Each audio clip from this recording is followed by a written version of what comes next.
Khilafah mengatakan inilah produk dari Allah yang semua akan makmur. Dari mana?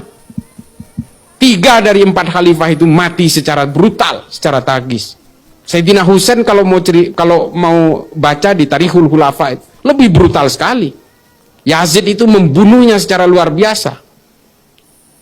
Dipenggal lehernya, ditusuk ke ujung pedang, diarak di jalanan di Damaskus. Setelah itu ditaruh di baskom, dipersembahkan kepada Yazid. Yazid ketawa. Coba bayangkan, Yazid memerangi orang Hurroh di Madinah bagian timur. 211 sahabat Nabi dibunuh, sahabat Nabi yang terbaik. Perempuan-perempuan yang tidak punya suami diperkosa atas nama ghanimah, atas nama budak perang. Sesama Islam ini, bos. Hakikatul Ghaibah yang ditulis oleh Faraj Faudah itu kemudian menampar kita semua bahwa kita itu betul-betul disibukkan oleh politik. Seolah-olah Islam itu hanya bisa dijayakan dengan kekuasaan politik. Dari mana? Allah sudah menetapkan dalam Al-Quran secara jelas bahwa konsep kehidupan sosial kita itu adalah lita'arufu. Saling berkenalanlah kalian dan berinteraksilah kalian. Meskipun kalian berbeda suku, berbeda agama dan sebagainya. Ini adalah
Assalamualaikum warahmatullahi wabarakatuh. Om Swastiastu, Namo Buddhaya, salam kebajikan, salam rahayu, selamat datang, selamat berjumpa lagi bersama Gus A.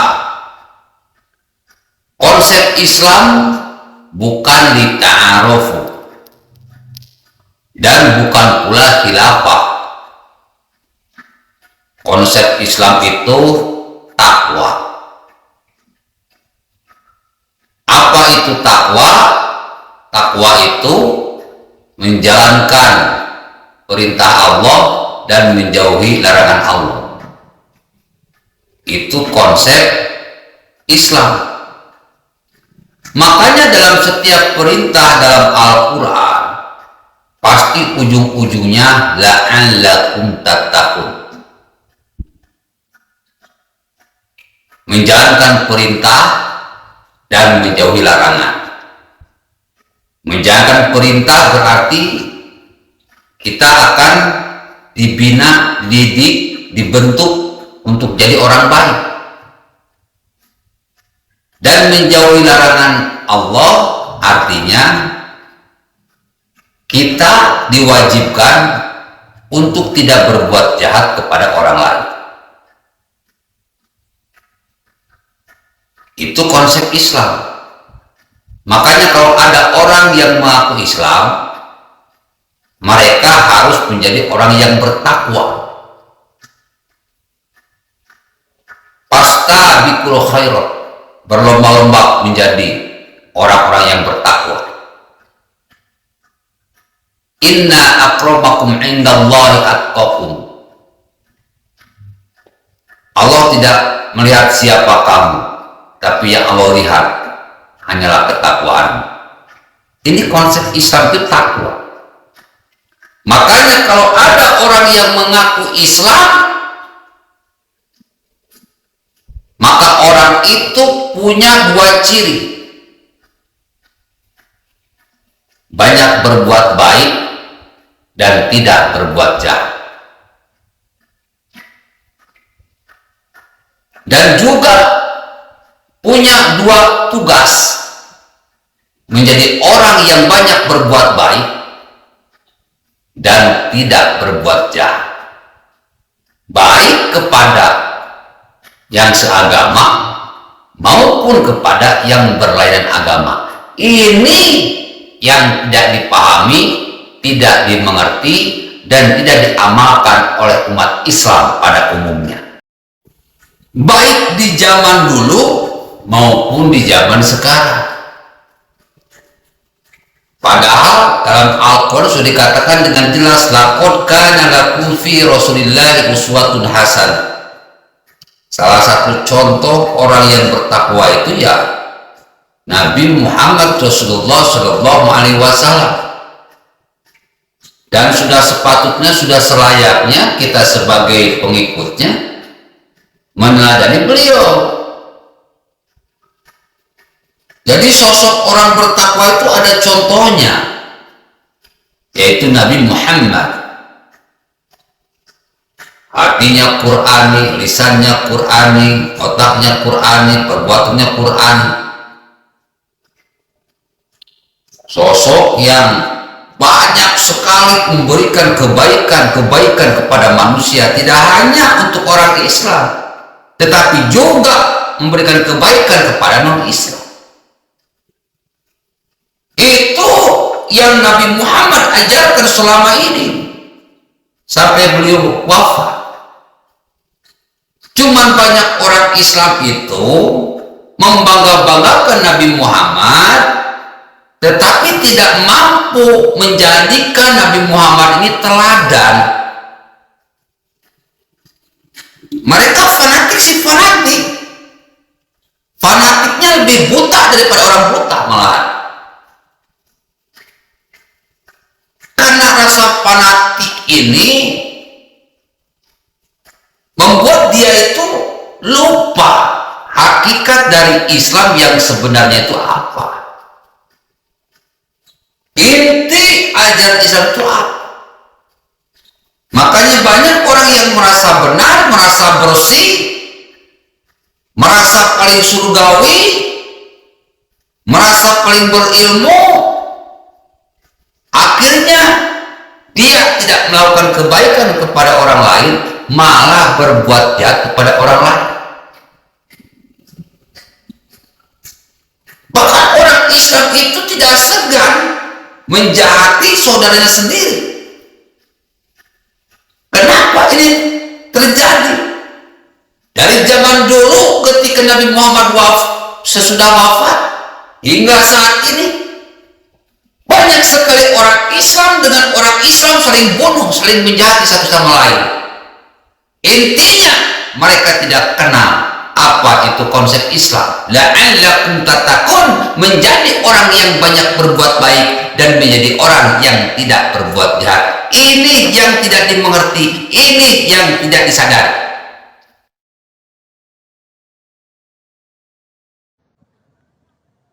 Saya perjelas siapa namanya PLT Bupati Kabupaten Bogor. Saya nggak ada tengah-tengah. Saya sudah sampaikan dan saya sudah undang sebelumnya untuk hadir di acara peringatan ini. Mohon maaf, Syababul Khair tidak minta butuh bantuan uang dari pemerintah. Kita bikin acara tidak minta sumbangan atau apapun. Saya undang, saya jamu, saya kasih makan, pulang saya kasih parcel oleh-oleh. Itu Syababul Khair. Uang saya banyak hadirin, jangan takut.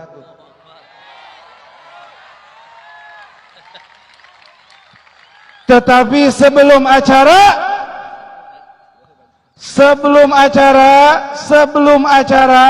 saya mendengar di berita begitu sangat ramai bahwasannya ketika ada isu jual beli jabatan di Kabupaten Bogor, saya berani berbicara sedemikian rupa sambil injek Quran jika memang benar. Artinya apa? Kurang lebihnya, maaf kurang lebihnya.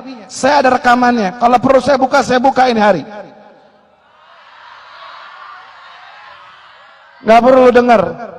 Lu tunggu instruksi dari gua, kita kepung aja nanti, setuju? Saya tunggu klarifikasi. Maaf kepada PLT Bupati Kabupaten Bogor atau siapapun itu. Saya sangat takdim kepada Prokopinda semuanya. Tapi maaf jika ada penistaan di Kabupaten Bogor, jika ada suatu hal yang nyeleneh agama di Kabupaten Bogor, saya orang paling terdepan untuk hal tersebut. Hadirin rahimakumullah. Bogor kota Sayyidina Muhammad, Bogor kota salawat, Bogor pecinta Nabi Muhammad. Jika Anda bisa berbicara sedemikian rupa, jangan harap Anda akan mendapatkan suara dari umat muslim Kabupaten Bogor atau dimanapun berada. Setuju? Saya tunggu 2 kali 24 jam. Bapak Ibu hadirin pemuda-pemudi sebangsa setanah air dimanapun kalian berada. Saya sudah berpuluh-puluh tahun meneliti kenapa sih sejarah Islam setelah wafatnya Nabi Muhammad Rasulullah SAW begitu mengerikan. Jangankan dengan orang non-Islam, dengan orang Islam aja mereka saling bunuh. Padahal Nabi pernah bersabda, man salimal muslimuna min lisanihi wa yadihi, bahwa muslim yang terbaik itu yang lisan dan tangannya tidak menyakiti orang lain. Tetapi pada kenyataannya begitu banyak umat Islam sepeninggalan Nabi besar Muhammad Rasulullah SAW yang lisan dan tangannya menyakiti orang lain. Tidak hanya menyakiti, sampai membunuh. Bahkan yang terbaru sampai dicor. Serem bro. Kenapa sih ini bisa terjadi? Kelompok Islam yang sudah berkelompok-kelompok ini saling bunuh. Ya intinya satu, mereka tidak tahu konsep Islam yang sebenarnya, yaitu la'allakum tattaqun, menjadi orang yang bertakwa. Konsep Islam yang saat ini terjadi setelah wafatnya Nabi besar Muhammad Rasulullah SAW adalah konsep Islam fanatisme. Konsep Islam fanatik. Makanya orang kalau sudah fanatik merasa paling benar, merasa paling suci, merasa paling ulama, merasa punya pengikut yang banyak, merasa jadi ustadz, kiai, habaib, fanatik. Akhirnya merendahkan orang lain. Kalau sudah merendahkan, mereka akan menginjak bahkan membunuh. Seperti dalam video barusan. Tidak memahami dulu secara benar apa maksud dari PLT Bupati Bogor.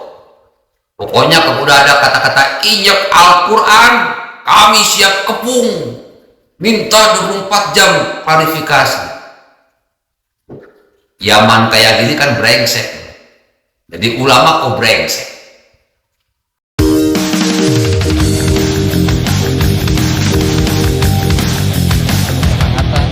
Untuk bagaimana memajukan demokrasi khususnya di Indonesia ini.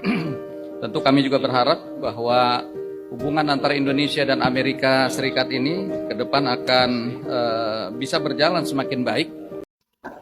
Bapak Ibu hadirin pemuda-pemudi sebangsa setanah air, sebetulnya nggak perlu ribut masalah Wahabi, khilafah,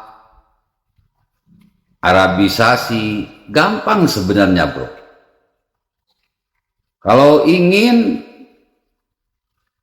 kaum radikal, terorisme, anarkisme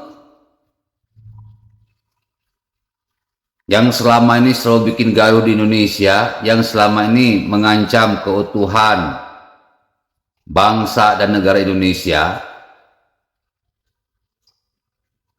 Sikat aja akar masalahnya. Apa itu? Bubarkan saja Partai Khilafah Sejahtera PKS. Karena orang-orang Wahabi, orang-orang Khilafah, orang-orang yang suka bikin gaduh selama ini, yang anti pemerintah, yang selalu teriak-teriak komunis, antek asing, antek Cina, Jokowi PKI, jual negara, reklamasi akan dikuasai oleh Cina, Cina akan menjajah Indonesia. Mereka itu pasti dukung PKS. Jadi PKS ini Partai Kadrun Sejahtera atau Partai Khilafah Sejahtera. Jika PKS dihajar, dibubarkan, selesai masalah sebenarnya. Karena partai radikal ini kalau tetap bercokol di Senayan, ya sampai kapanpun kita akan gaduh terus. Khilafah tidak bisa dibasmi, terorisme tidak bisa dibasmi, radikalisme tidak bisa dibasmi, Wahabi tidak dibasmi, tidak bisa dibasmi selama PKS-nya belum dibasmi. Itu partai mereka, bro. Nggak usah bongkar-bongkar sejarah, nggak usah bongkar-bongkar definisi khilafah, definisi terorisme. Bubarkan saja PKS-nya. Karena negara ini gaduh ketika PKS masuk ke Senayan. Sampai saat ini nggak ada keberanian untuk bubarkan PKS. Saya mah cuma senyum-senyum aja, bro. Senyum saya. Jadi kalau mau aman, bubarkan PKS. Gampang bagi saya.